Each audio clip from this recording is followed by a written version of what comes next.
मी याच्या आधीही आयुक्तांची एकदा भेट घेतली होती. एक 9-10 महिन्यापूर्वी आपल्याकडे सर्व पेपरामध्ये ॲड आली होती की 1600 जागांची नवीन भरती ही ठाणे महानगरपालिका करणार आहे आणि इतरही महानगरपालिकेने आपल्या आपल्या महानगरपालिकेत तरुणांची भरती होणार आहे म्हणून ॲड दिली होती. त्यानंतर या महाराष्ट्रातल्या लाखो तरुणांनी 1000 रुपये भरून त्यांचा फॉर्म भरला गेला. आज या प्रक्रियेला 9 महिने झाले. 9 महिन्यात फॉर्म भरून घेतल्याच्या नंतर कुठल्याही प्रकारची भरती प्रक्रिया ही सुरू झालेली नाही आहे. आणि मला असं वाटतं की या तरुणांच्या एक वय असतं, त्या वयाच्या आतमध्येच या मुलांना गव्हर्नमेंटचे जॉब्स लागू शकतात. जर हे पुढे पुढे जायला लागलं की त्यांचं ते वय कमी जातं, मग अनेक तरुण त्या स्पर्धेतनं बाद होतात. सो 9 महिन्याच्या नंतरही जर ही भरती प्रक्रिया सुरू होत नसेल तर मला असं वाटतं नक्की अडथळा कोणाचा आहे. आता एका बाजूला तुम्ही भरती प्रक्रिया काढताय आणि दुसऱ्या बाजूला आता तुमचं एक नवीन टेंडर आलं आहे जे अग्निशामक दलाच्या बाबतीमध्ये आहे. तुम्ही तिथे 150 मुलं कॉन्ट्रॅक्टवर भरणार आहेत. जर तुम्ही 30-150 मुलं जर ह्याच्यामध्येही त्यांच्याकडनं फॉर्म भरून घेतलात, पुन्हा एक नवीन फॉर्म भरून कॉन्ट्रॅक्ट सिस्टीम घेत असाल तर नक्की ही भरती परीक्षा ही फक्त कॉन्ट्रॅक्ट जे कोणी ठेकेदार आहेत यांच्यासाठी थांबली आहे का, किंवा कोणाचा दबाव आहे का आयुक्तांवर ह्या स्पर्धा होणे. माझी विनंती आहे आयुक्तांना की ही जी प्रक्रिया आहे ही तात्काळ सुरू करावी. नाहीतर या सर्व मुलांना घेऊन ज्यांनी फॉर्म भरला आहे त्या सर्व मुलांना घेऊन येत्या काही दिवसांमध्ये ठाणे महानगरपालिकेवर एक भव्य मोर्चा आम्ही काढल्याशिवाय राहणार नाही. दादा, एकीकडे बघितलं तर या सगळ्या भरत्या काढल्या जातात, कॉन्ट्रॅक्टवर घेतले जाते, त्यांना देखील व्यवस्थित पगार मिळत नाही, त्यांची देखील हेळसांड होते, असे प्रत्येक प्रकार नाही. यात फक्त 2च लोक प्रॉफिटमध्ये आहेत, एक अधिकारी आणि दुसरा कॉन्ट्रॅक्टर. ना त्या मुलांना पगार नीट मिळत आहे, ही मुलं वाऱ्यावर फिरत आहेत, इकडे जॉब लागेल म्हणून दुसरी काम पाहत नाही आहेत. या सर्व तरुणांच्या विचारांची आणि मनाशी खेळलं जाते ठाणे महानगरपालिकेकडनं. एवढी मोठी भरती ही तुम्ही काय निवडणुकीला स्वप्न दाखवण्यासाठी काढली होतीत का, की निवडणुकीचा प्रचाराचा भाग होता म्हणून ही भरती परीक्षा काढली होती तुम्ही? कळत नाही आम्हाला नक्की काय झालं, का थांबवली आणि करायची नव्हती, मग ॲड का काढलीत? ॲड काढलीत तर या मुलांकडनं पैसे का घेतलेत? पैसे घेतलेत तर मग 9-9 महिने पैसे वापरतोय कोण या सर्व मुलांचे?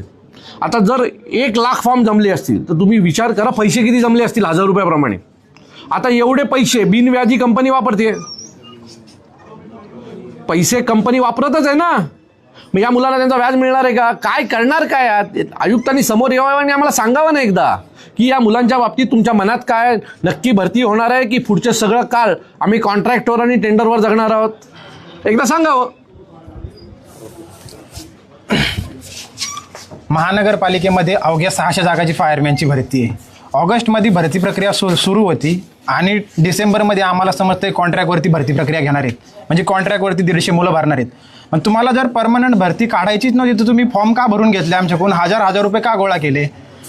महाराष्ट्रामध्ये 15 ते 20 लाख पोलीस भरती निघती, 15 मुलांची पोलीस भरती निघती आणि 3 महिन्यामध्ये ती भरती प्रक्रिया पूर्ण होती. ते पोराला आज जॉईनिंग लेटर डॉक्युमेंटसाठी बोलवले आणि 300 रुपये चलन घेऊन आणि 1000 रुपये घेऊन महानगरपालिका भरती प्रक्रिया घेऊ शकत नाही का? मीरा भाईंदरला आमचा 4-5 महिन्यापूर्वी एक्झाम झाली महानगरपालिकेची, रिटर्न झाली, एक लिस्ट लागली आणि तिथलचेच भाजपचे आमदार मेहता साहेब त्याच्यावरती स्टे लावतात. ही कुठली पद्धत आहे? कारण त्यांचं म्हणणं आहे जे मुलं कॉन्ट्रॅक्टवरती काम करतात त्यांना परमनंट करा.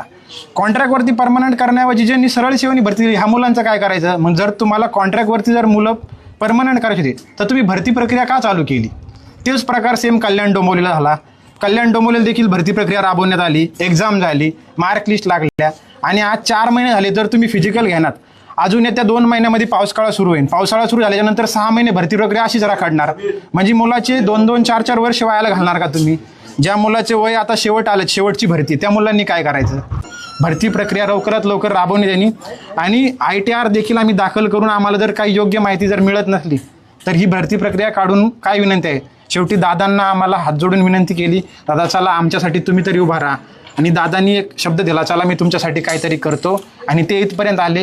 हीच आम्हाला कुठं दादा आपण बघितलं असेल एकीकडे इलेक्शनच्या टायमाला बेरोजगारांना नोकरी देऊ हे सगळे आश्वासन मी तुम्हाला सांगतो खरं तर इलेक्शनच्या दरम्यान यांनी दिलेली सगळी आश्वासनं बघा, मागची आणि आत्ताची, निवडणुकीला रेटून खोटं बोलायचं, आश्वासनं द्यायची आणि नंतर या मुलांशी खेळत बसायचं. माझं मत आहे त्या पैशाचा व्यवहाराचं काय झालं? एवढे कोटी रुपये जे तुम्ही जमा केलेत त्याच्या पुढे काय झालं हे एकदा कोणीतरी तपासलं पाहिजे. ते पैसे वापरतोय कोण, ठाणे महानगरपालिका वापरते की कुठली एक कंपनी, कुठल्या मालकाची कंपनी वापरते, हे देखील आपण बघायला पाहिजे. मी पुन्हा सांगतो, याच्या बाबतीत पुढच्या 15 दिवसात कुठल्याही प्रकारचा निर्णय आला नाही तर या सर्व तरुणांना घेऊन, ज्यांनी फॉर्म भरलेत अशा सर्व तरुणांना ठाण्यात बोलवलं जाईल आणि ठाणे महानगरपालिकेवर एक भव्य मोर्चा हा आमच्याकडनं काढला जाईल.